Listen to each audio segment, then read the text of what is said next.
یہ جو موقع آتے ہیں نا شب برات کے، شب قدر کے، یہ بنیادی طور پر اللہ تعالیٰ کی طرف سے دی ہوا موقع ہوتا ہے کہ چلو تمہیں چانس دیتے ہیں، پابندی کوئی نہیں، لیکن رب کی طرف سے نا موقع ملتا ہے، چلو تمہیں ایک موقع دیتے ہیں، چلو اپنے آپ کو کلیئر کر لو، تمہیں موقع دیتے ہیں۔ یا اللہ کیا کرے؟ کچھ بھی نہیں، آ کے نا سچے دل سے 2 رکعتیں پڑھ کے توبہ کرو، عرش کا مالک پچھلے سارے معاف کر دے۔ ان لوگوں کی باتوں پہ نہ جائیں جو بلا وجہ پریشان کرتے ہیں، لوگوں کو شب برات کا حوالہ بھی نہیں مل رہا، حالانکہ ترمذی شریف میں حدیث موجود ہے، سیاہ ستہ کی روایت ہے ترمذی میں۔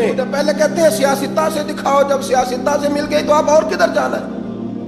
اور ابن ماجہ میں موجود ہے مولا علی کی روایت، اور ذرا ترتیب دیکھیے گا، یہ ترمذی کی حدیث ہے، امام ترمذی نے تو پورا باب باندھا ہے 15ویں شعبان پر، پورا باب۔ اب تمہاری مرضی ہے اگر تم نہیں بات کو سمجھنا چاہتے، لیکن میں نے پہلے بھی کہا تھا، پھر کہتا ہوں، اگر ہمیں کوئی شخص کہتا ہے کہ شب برات کو اٹھ کے نفل نہ پڑھو، تو بھائی نفل ہم نے پڑھنے اللہ کی رضا کے لیے، ہمیں کسی بندے سے ڈگری لینے کی ضرورت نہیں، نہ تو ہمارے اور رب کے درمیان معاذ اللہ کو وسیلہ ہے کہ تو کہے گا تو پڑھیں گے، جب دل کرے گا پڑھیں گے، اور جتنے دل کرے گا پڑھیں گے۔ ہم تو نفل کہہ رہے ہیں اس کو، ہم نے کب کہا ہے ضروری ہے تو عشاء پڑھ کے سو جائے، فجر تک سویا رہے، ہم اس کو گناہ گار نہیں کہہ رہے، لیکن یہ ضرور کہیں گے کہ گولڈن چانس مس کر دیا اس نے چانس مس کیا ہے، یہ تو اللہ کی رحمت کا موقع تھا۔ حضرت سیدہ عائشہ صدیقہ رضی اللہ تعالیٰ عنہ ارشاد فرماتی ہیں کہ شعبان کی 15ویں رات تھی، یعنی شب برات کی رات، فرماتی ہیں شعبان کی 15ویں رات تھی، میں نے اچانک نظر ڈالی تو حضور میرے بستر میں تھے،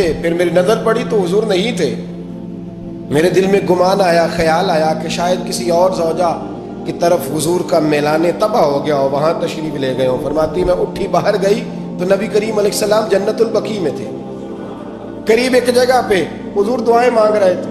فرماتے میں گیا تو حضور فرمانے لگے، ابو بکر کی بیٹی تو نے کیا گمان کیا کہ اللہ کا رسول تیری حق تلفی کرے گا؟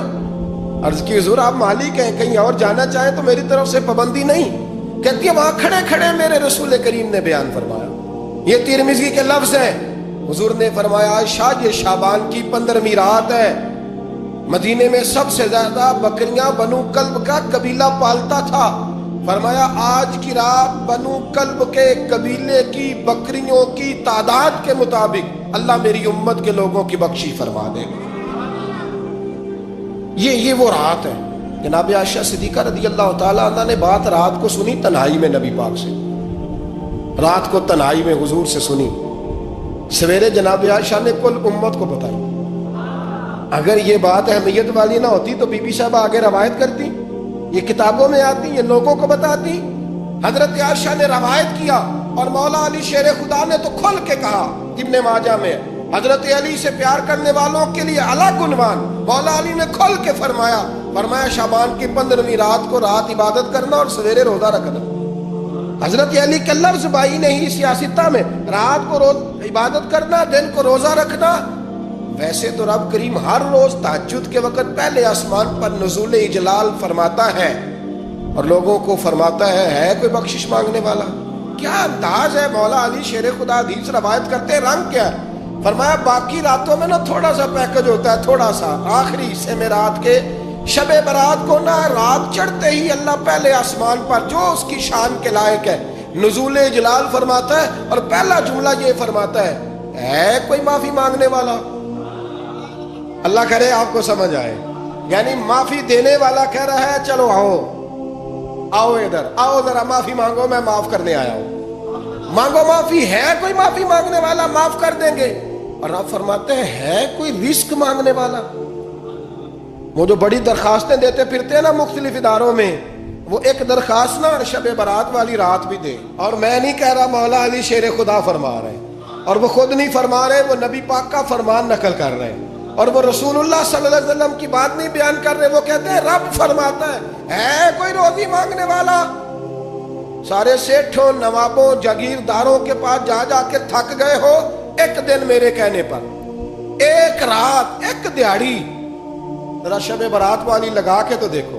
تو میرے رسول پاک علیہ السلام نے ہمیں یہ میسج دیا، پیغام دیا، فرمایا اس رات جو اولاد مانگے گا رب اسے بھی عطا فرمائے گا، اس رات جو اللہ سے بخشش مانگے گا اللہ اسے بھی دے گا، اس رات جو رب کریم سے عزت مانگے گا اللہ اسے بھی عطا کرے گا۔ شارحین نے لکھا اس رات جو رب سے پردہ پوشی مانگے گا، اللہ اسے پردہ پوشی بھی عطا کرے. جو جنت کا سوالی ہوگا رب اپنے فضل سے عطا فرمائے. کوشش فرمائے, کوشش فرمائے. 10 محرم کو ہمارے ہاں لوگ جاتے ہیں قبرستان, وہ کسی حدیث سے ثابت نہیں, میں منع نہیں کر رہا, جائیں 9 محرم کو جائیں, 10 کو جائیں, 11 کو جائیں, 8 کو جائیں, سفر میں جائیں, ربیع الاول میں جائیں, قبرستان میں جب بھی جائیں, منع نہیں ہے. لیکن شب برات والی رات تو خود رسول کریم گئے ہیں نا قبرستان. اب جو بات میں نے سمجھانی ہے اس کو سمجھیں. نبی پاک کی والدہ کا مزار نہیں ہے وہاں جنت البقیع میں. حضور کے کو بھائی بہن, حضور کیا کرنے گئے؟ امت کی بخشش کے لیے گئے. شب برات کی رات لالچی نہ بنے کہ صرف میں نے اپنے لیے روزی مانگنی ہے, کل امت کے لیے مانگے رب کریم سے. مانگے اپنے بھائی کے لیے, مانگے اپنی بہن کے لیے, مانگے اپنے بیٹے کے لیے, مانگے اپنی بیٹی کے لیے, مانگے اللہ کریم. یہ مانگنے کی رات ہے. پچھلی راتی رحمت رب دی کرے بلند آوازہ, بخشش منگن وارے کارن کھلا جے دروازہ. آئے اللہ کی بارگاہ میں اس رات کو کھل کے دعا مانگے,